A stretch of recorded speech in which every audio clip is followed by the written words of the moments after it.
차를 구입하고 처음에는 고장 없이 대단히 만족하면서 고장 나더라도 보증 처리가 되니 아무 생각 없이 세월을 보내다가 보증기간 후 작게는 수십만 원, 많으면 100단위가 넘는 수리비에 힘들어하고 하소연하는 게 대부분이 겪는 과정입니다. 정말 안타까운 일입니다. 수리비 부담 발생을 경험으로 알고 있는 재빠른 분들은 무상수리가 끝나기 전에 미리들 처분하시죠. 실제 중고차 연차별 가격대를 보면 유난히 보증 시점 만료 전에 많이 하락한다는 것을 보여줍니다. 6년 동안 1200 정도 떨어지는데 40% 정도가 보증 만료 시점에서 급격하게 하락을 합니다. 여유가 있으신 분들은 새 차를 다시 구입하면 되지만 우리 같은 알뜰족들은 울며 겨자 먹기로 그때그때 고장나는 부위를 고쳐가며 견딜 수밖에 없습니다. 자, 그럼 우리는 어떻게 하는 게 좋을까요? 우리가 몰랐던 세상의 이야기를 잠깐 드리겠습니다. 중고자동차 판매상들은 입수된 차가 보증기간 내인 경우 교환 가능한 부품은 다 교체한다 봐도 무방합니다. 또한 자동차 정비 쪽 종사자 등 이 분야를 잘하는 이들도 보증기간 도래 시 자연스럽게 수리를 많이들 합니다.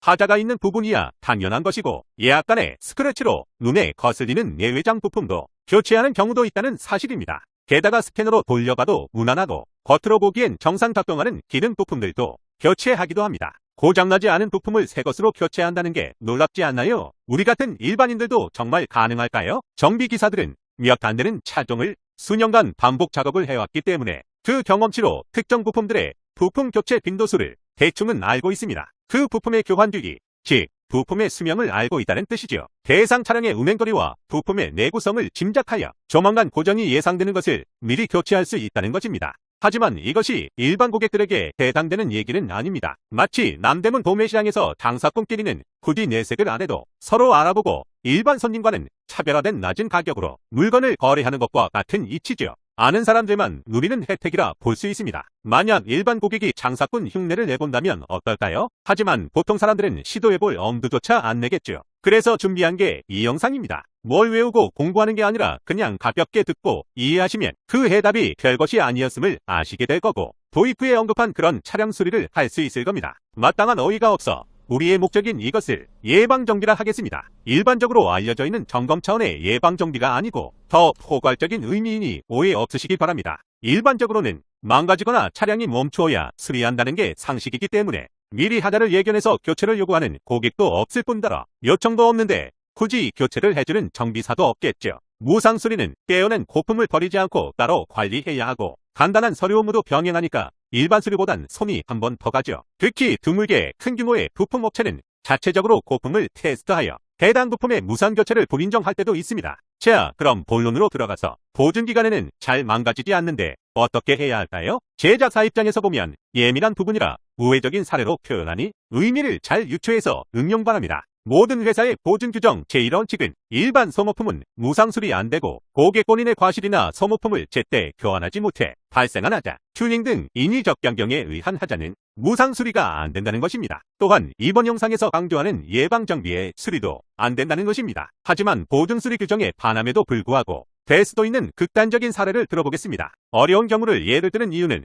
기타 평범한 부품에 대해서는 편안한 마음으로 예방정비 상담을 해보라는 취지입니다. 첫째, 차량 내외장재의 스크래치의 경우입니다. 신차가 고객에게 인도될 때 당연히 없었던 스크래치는 고객 과실이 분명하기 때문에 무상수리가 안됩니다만 다음 같은 진단을 끌어내어 해결합니다.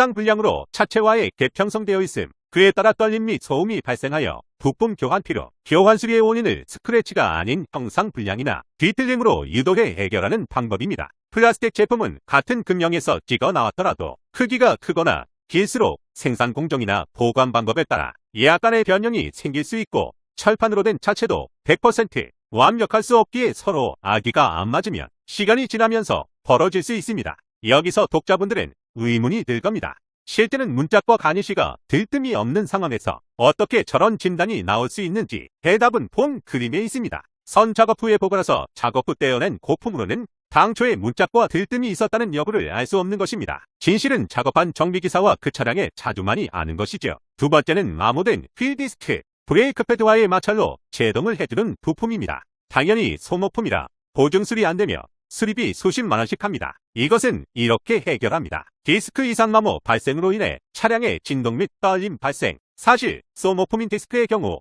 마모 상태로 운행기간을 알 수 있어서 정식 리콜 아니고서는 무상수리가 정말로 힘든 사례입니다. 하지만 X축과 복잡한 메커니즘을 갖고 있는 동시에 브레이크 패드와의 강한 마찰로 인한 원인 모를 편마모가 발생할 수도 있습니다. 이렇듯 무상수리 불가한 사항을 해결하기 위해서는 합리적인 사유와 근거가 동반되어야 하는 것입니다. 당부드리는 점은 규정에 반하는 저런 사례를 오픈해서 정비사업소나 기사님들에게 무조건 주장하면 오히려 좋지 않습니다. 오픈이 되어 다른 고객들이나 본사 직원들이 알게 될 경우 오히려 다른 서비스까지 지장을 줄 수 있으니까요. 그냥 무난하게 대부분의 일반적인 부품에 대해서만 교체 부탁해도 부품은 차고 넘칩니다. 규정을 잘 지키는 기사님을 탓할 수는 없는 것이죠. 문제 해결의 유일한 열쇠는 담당 기사의 재량과 의지에 달렸으니 조용히 기사님과 직접 상담하시기 바랍니다. 이제 대충 감을 잡으셨다고 생각되어 제일 바람직한 방법을 제시합니다. 담당 기사님과 같이 차를 점검하면서 보증기간이 조만간 만료되니 기사님 능력과 교체할 수 있는 것 다 알아서 교체 부탁드립니다. 이게 제가 드리는 가장 좋은 방법입니다. 경험 있는 기사들은 그 의미를 대충 다 알아들을 것입니다. 평소 습관처럼 차에 이상이 있는지 점검 좀 해주세요. 말 한마디만 하고 휴게실로 가시면 별 효과가 없을 수 있습니다. 보통의 경우 그냥 차량을 점검해달라 할 때는 당장의 차량 운행을 위한 이상의 유무 위주를 체크합니다. 스캐너로 통신 및 제어 장치 등의 이상 유무를 체크하고 리프트로 띄워서 하체를 본다던가 후드를 열어 엔진룸을 살펴본 후 눈에 띄는 게 없으면 별 이상이 없는데요 할 겁니다. 우리의 목적은 현재는 이상이 없어도 머지않아 고장 가능성이 있고 조만간 수리가 예상되는 부품과 스크래치 등으로 눈에 거슬리는 것들까지 교체하는 것입니다. 그리고 차량 상태가 많이 안 좋은 경우나 그 사업소의 수리 차량이 밀려 바쁠 경우 한 번에 전체를 봐달라고 하는 것보다는 하체부, 엔진룸, 내외 장재 구분에 따로따로 지적하거나 여러 번 방문하여 상담하는 것도 요령이겠지요. 기사님의 작업에 대한 부담을 덜어주는 데 도움이 되겠습니다. 사업소 방문에 자잘한 팁을 드린다면 연휴 다음날은 방문을 피하고 아예 차를 기사한테 하루나 이틀 맡겨서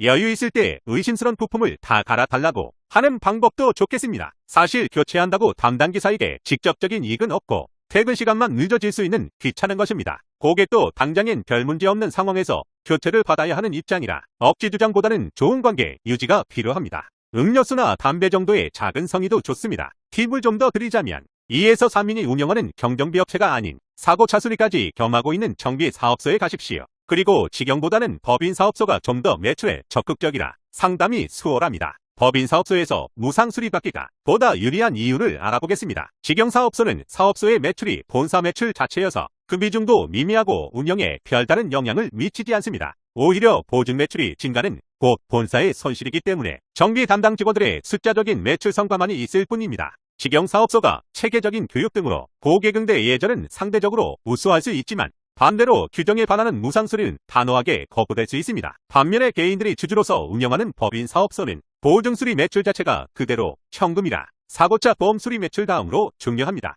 회사 살림을 꾸려나가는데 매우 중요한 매출입니다. 그리고 직접 고객의 지갑을 열어야 하는 일반 수리에 비해 보증수리는 오히려 공짜의 개념으로 고객이 고마워하니까요. 그래서 법인 사업소에서는 보증수리를 적극 장려하고 실제적으로 인센티브도 지급하는 것도 많습니다. 누이 좋고 내부 좋은 상황이죠. 그리고 모든 것의 성사 여부는 방문 시 그 사업소의 상황과 배정된 정비기사의 각자 개성에 따라 좌우될 수 있습니다. 설득 기술이 뛰어난 분이라면 더욱 유리하겠죠. 100% 원하는 만큼 된다고 장담할 수 없습니다. 한번 방문해서 안 된다고 포기 마시고 여러 번 두드려 보시길 바랍니다. 다음에 더욱 유익한 팁으로 만나겠습니다. 지니의 원팁이었습니다.